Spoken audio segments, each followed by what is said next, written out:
सब फीके लगने लगते हैं। एक कथा आई है कि उधर हमारा मिडिल ईस्ट में, वहाँ पर एक बहुत प्रसिद्ध सूफी संत हुई लेडीज में, महिला में, उनका नाम था राबिया। नाम सुना हो? तो राबिया जो है एक बार अपनी झोपड़ी बना के रहती थी, और कितना शानदार, अभी हमने गीता का पाठ पढ़ा ना, उनकी फोटो देखिएगा, विकिपीडिया में है।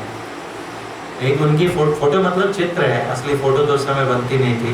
तो उसमें एक हाथ में वो मशाल लिए हुए हैं और एक हाथ में कमंडल जैसा बर्तन है जिसमें पानी है, और ऐसा लेके वो शहर में घूमे जा रही हैं।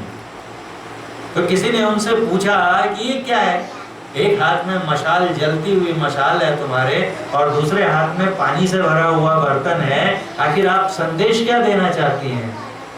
तो उन्होंने कहा कि मुझे दोजख की, इसमें जो पानी है, इसमें इस पानी से दोजख की आग को बुझाना है।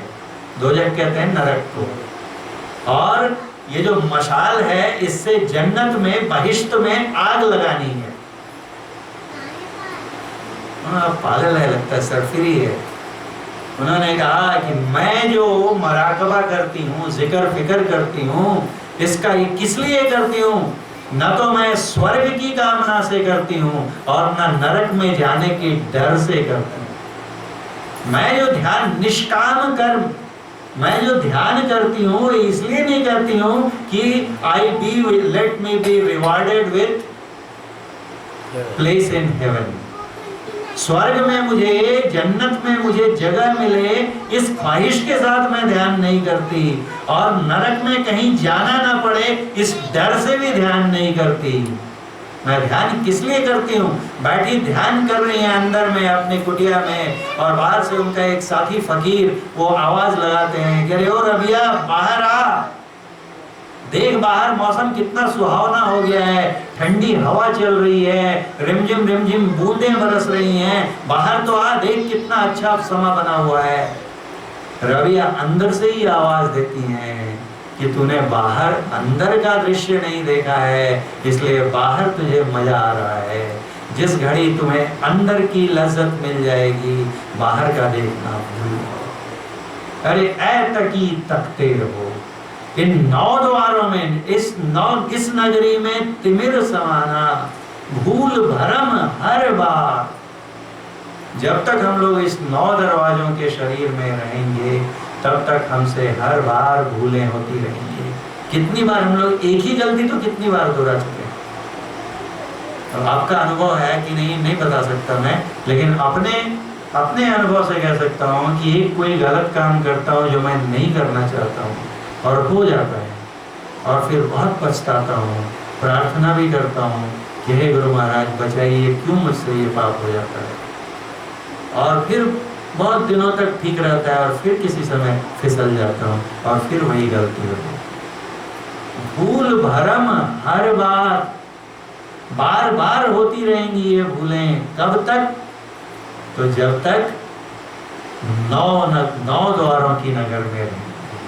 ये 9 दरवाजों का नगर मतलब शरीर में जब तक बंद कर रहेंगे, तब तक ये भूलें होती ही रहेंगी। क्या कहते हैं कि छोड़ चलो 9 द्वार, इन 9 दरवाजों को छोड़ो और 10वें में जाओ। अगर तो 10वें में जाने के लिए क्या करना होगा? क्या होता है? कहते हैं खोज करो अंतर उजियारे, अंतर प्रकाश की खोज करो। जो अंदर का उजाला है उसको जो देख लेता है, उसके उस उजाले में उसके सारे पाप ऐसे जल जाते हैं जैसे दिए की लौ में, शम्मा की रोशनी में पतंगे आकर जल के भस्म। बाहर के प्रकाश में जैसे पतंगे आकर जलकर नष्ट हो जाते हैं, वैसे ही अंदर के प्रकाश में हमारे मन के तमाम विकार नष्ट हो जाते हैं। आवश्यकता है कि हमें वो गुर सीखने की और पूरी तन्मयता के साथ, एकाग्रता के साथ, जोश के साथ, उत्साह के साथ उसका अभ्यास करने की। जब तक हम लोग इन 9 दरवाजों के नगर में 10 इंद्रियों में फंसे रहेंगे। 10 इंद्रियां कौन सी है हमारी? तो 5 कर्मेंद्रियां हैं, ऑर्गन्स ऑफ एक्शन। कौन कौन से? हाथ, पैर, मुंह, गुदा और लिंग। और 5 ज्ञानेंद्रियां हैं जिनसे ज्ञान मिलता है, सेंसरी ऑर्गन्स। कौन कौन से? आंख, कान, नाक, जिह्वा और त्वचा। ये 10 में जब तक हम लोग फंसे रहेंगे, हमारी वृत्तियां जब तक इन 10 के अधीन रहेंगी, तब तक कहते थे पूज्यपाल सुनसेव जी महाराज कि तुम दशमुख बने रहोगे। दशमुख कौन? दशानन रावण। अभी थोड़ी देर पहले हम लोग सत्संग कर रहे थे तो बाहर पटाखों की आवाज आ गई थी जोर जोर से। तो हमारे सामने जो ओपन स्पेस है उसमें रावण का पुतला जलाया गया। आज विजयादशमी के दिन कहते हैं कि आज के ही दिन भगवान श्री राम ने लंका पर विजय, रावण का वध किया था और लंका पर विजय प्राप्त की थी। तो उस चीज को याद करके हर साल आज के दिन हम लोग, आज विजयादशमी इसलिए विजय की दशमी कहते हैं इसे। इस दिन भगवान श्री राम ने रावण पर विजय प्राप्त की थी और उसी को याद करके हम लोग रावण के पुतले जलाते हैं। और रावण का एक नाम दशानन भी है, दशमुख। दशानन मतलब क्या होता है कि एक मस्तक हमारा है, एक मुख वाला, एक सिर वाले जो हम हैं। इस एक सिर में तो कितना घमंड है हमारे, कितना अहंकार है। मेरे जैसा सुंदर कोई नहीं, मेरे जैसा ज्ञानवान कोई नहीं, मेरे जैसा शक्तिवान कोई नहीं। एक अपने एक सिर में इतना अहंकार लिए घूमते हैं हम, और जिसके 10 हों, 10 गुना अहंकार। तो असल में रावण है क्या? बाहर तो हम लोग पुतले जलाते हैं ना, पुतला तो निर्जीव होता है, सिर्फ एक सिंबल है। बोलते हैं ना कि किसी का विरोध करना रहता है तो मोर्चा निकालते हैं और फिर उन विशेष नेता के पुतले जलाते हैं, यानी हम विरोध जाहिर करते हो। नेता तो जहाँ है आराम से बैठा रहता है, उसके पुतले जलाने से वो थोड़ी जलता है। जलता है क्या? कितने भी हजारों पुतले बना के उनके जला दीजिए, वो तो बैठे रहेंगे आराम से। तो पुतले जलाना तो एक सांकेतिक प्रतीकात्मक बात है। असल में रावण क्या है? और आज का जो ये पर्व है, रावण पर राम के विजय का प्रतीक है। तो रावण जो है अहंकार का प्रतीक है, अज्ञान का प्रतीक है, अधर्म का प्रतीक, बुराई का प्रतीक। और यदि हमारे अंदर में अहंकार है, पद का मद है कि कोई बहुत बड़े पोस्ट पर बैठे हुए हैं और उसका अहंकार है, रूप का अहंकार है, ज्ञान का अहंकार है, किसी हुनर का अहंकार है, इस तरह के जितने भी मद हैं हमारे अंदर में, खौफ में कहते थे जैसे गुरु नानक देव जी, तब तक हम रावण हैं। रावण में कितना अहंकार था, कितने लोगों ने समझाया, उनके नाना ने समझाया, मामा ने समझाया, अपने भाई विभीषण ने समझाया, लात मार के भगा दिया सभा से, है ना। उनके अपने भाई ने कुंभकर्ण ने भी समझाया था, लेकिन उनको कहा ठीक है तुमको युद्ध से डर लगता है तो भाग जाओ। कुंभकर्ण कहा मैं डरता नहीं हूँ,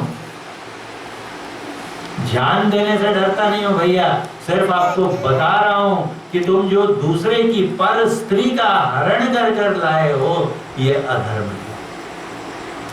अधर्म, धर्म के विपरीत आचरण यदि हम करते हैं, जो भी हमारे धर्म की शिक्षा है उसके अनुकूल यदि हमारा आचरण नहीं है, तो हम ही रावण हैं। और भगवान श्री राम जिनका विजय पर्व हम मनाते हैं, उन्हें क्या कहते हैं? मर्यादा पुरुषोत्तम। पुरुषों में उत्तम, धर्म की मर्यादा स्थापित करने इस संसार में आए थे कि जो कर्तव्य कर्म है पिता की आज्ञा का पुत्र ने पालन करना चाहिए, उसके लिए चाहे जंगल ही क्यों न जाना पड़े। भाई का भाई से कैसा प्रेम। जब राम भगवान छोटे थे तो अपने 3 भाई जो उनके थे, बाकी लक्ष्मण भरत शत्रुघ्न, उनके साथ खेलने में जानबूझकर हार जाते थे। एक पत्नी व्रत,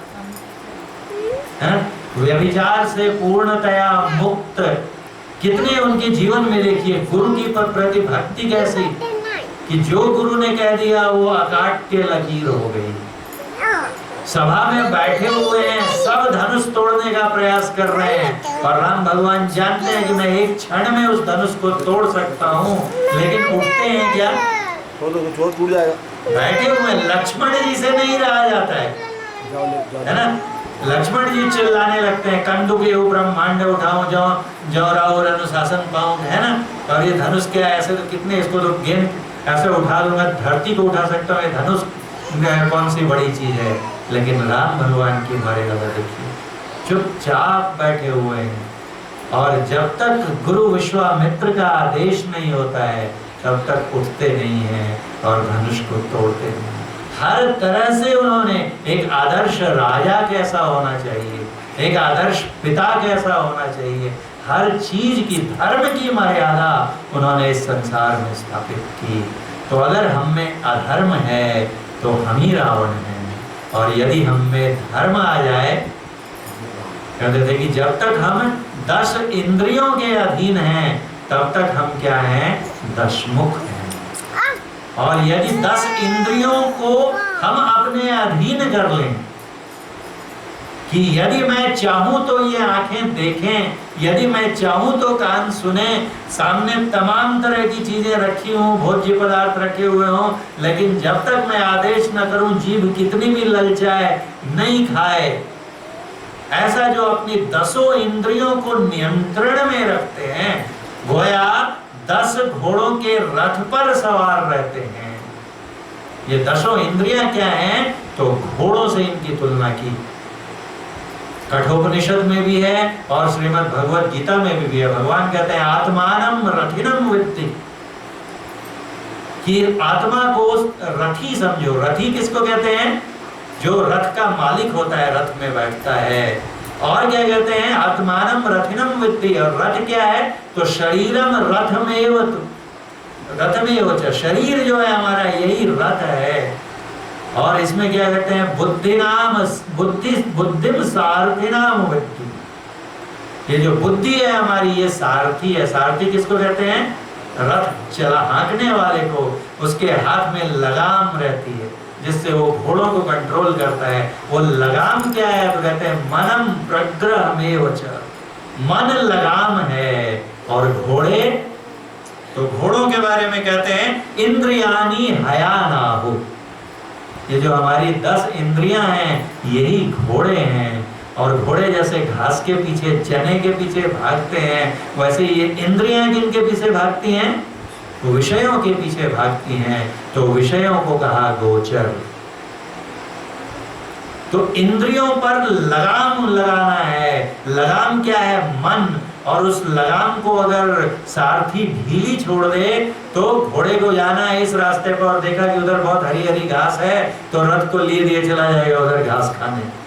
या थक गया तो चला, किसी और देखा, अपनी साथी को देखा, उसके पीछे दौड़ गया, तो रथ पहुंचेगा अपनी मंजिल पर। यदि लगाम ढीली छोड़ दी जाए, लगाम ढीली छोड़ना अर्थात मन को फ्री छोड़ देना। मन का कहना मत डालो, मन को पिंजड़े में न डालो। तो ऐसा जो स्वच्छंद विचरण करने वाले पुरुष होते हैं उनके बारे में संत कबीर साहब कहते हैं कि निर्बंधा बंधा। जो निर्बंध होता है, किसी चीज का बंधन अपने ऊपर नहीं रखता है, पढ़ने के समय में पढ़ता नहीं है, नहीं खाने लायक चीज खाता है, नहीं देखने लायक चीज देखता है, किसी किस्म का कोई बंधन जो अपने ऊपर नहीं रखता है वो बंधन में रहता है।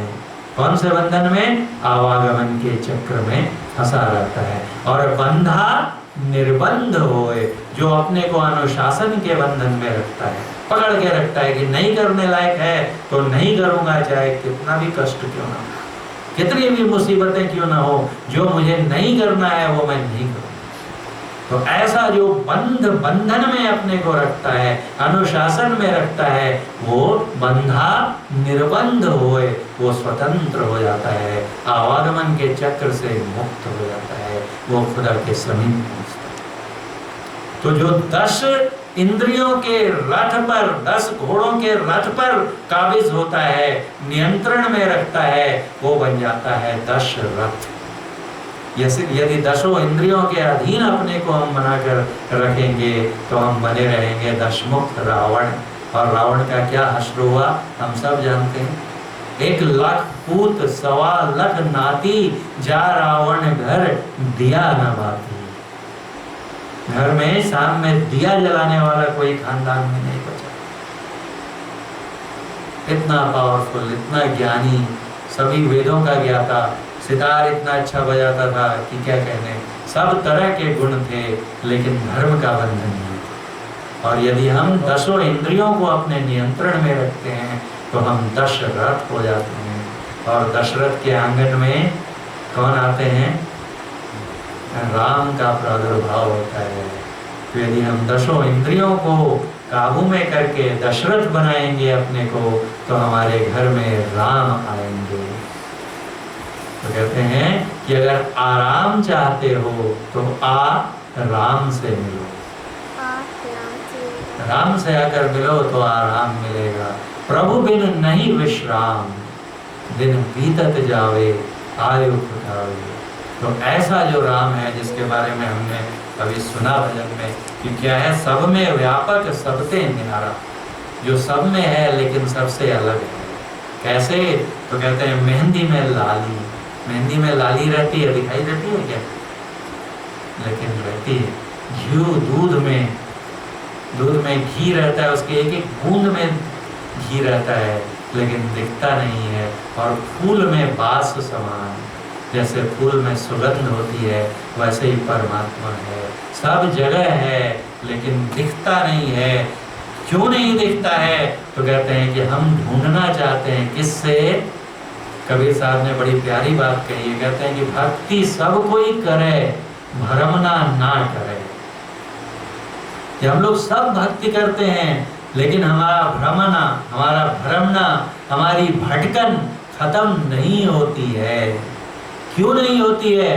तो कहते हैं कि ब्रह्म को चीनता नहीं, ब्रह्म को चीने नहीं, ब्रह्म पूजत फिरे।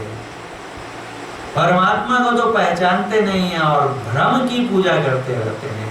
इस पुतले में, इस मूर्ति में, इस तीर्थ में, उस पानी में, यहाँ हज में, गिरजाघर में, बैथलेहम में, यहाँ ढूंढते रहते हैं परमात्मा को। तो ये सब भ्रम का पूजना है। हिय के नैन क्यों पोरी दाढ़ी, कहते हैं ब्रह्म को चीने, ब्रह्म चीने नहीं, ब्रह्म पूजत फिरे। हिय के नैन क्यों फोड़ी दाढ़ी, अपने अंदर की जो आंखें हैं उनको क्यों फोड़ दिया है? हमको सबको हमारे अंदर में वो आंख है, लेकिन हमने उधर फोड़ के यानी बंद करके रखा है। उसको खोलो। उसके लिए क्या करना पड़ेगा? तो कहते हैं कि मन से, बुद्धि से, इंद्रियों से नहीं मिलेगा। मन बुद्धि इंद्रिय को गम नहीं, आत्मगम में सो राम। ये वो राम नहीं जो दशरथ के घर खेलते थे। राम से तात्पर्य यहाँ खुदा से है, ईश्वर से है, गॉड से है, जो सब में विराजने वाला है। उसको कहते हैं वो कैसे मिलेगा? तो रूह से मिलेगा। खोज रूह के नैना। तो उसका सलीका सीखना पड़ेगा, गुरु की भक्ति करनी पड़ेगी।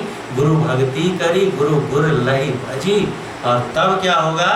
तो मैं ही पाइए राम। और जब हम राम को पालेंगे तो निश्चित रूप से रावण पर विजय प्राप्त करेंगे और सच्चे अर्थों में वो विजयादशमी का पर्व मना सकेंगे। नवरात्रि के समाप्त होने पर विजयादशमी होती है। 9 इंद्रियों में जब तक हम लोग रहेंगे, 9 दरवाजों में जब तक हम लोग रहेंगे, तब तक रात रहेगी, अंधेरा रहेगा, अज्ञान रहेगा। और जब हम दसवें निज घर वासा पाओ, ये जो दशम द्वार है, जो शहरक है, जिसे बाइबल में सिंगल आई कहा है, वहाँ पर जब हम अपने को बिठा लेंगे तब क्या होगा? अपने घर का ठिकाना मिल जाएगा। और तब सही अर्थों में हम सब विजयादशमी का पर्व मना सकेंगे। और ऐसा नहीं करेंगे तो बस ये सिंबॉलिक विजयादशमी मनाते रहेंगे और हर साल लोगों को विशेष भेजते रहेंगे, शुभकामनाएं भेजते रहेंगे। शुभ होगा नहीं जब तक अपने को 10वें द्वार में बैठेंगे नहीं। और उससे आगे की यात्रा बहुत लंबी है, लेकिन वहां तक तो चलें कम से कम। बोलिए प्रेम से श्री सद्गुरु महाराज की। जय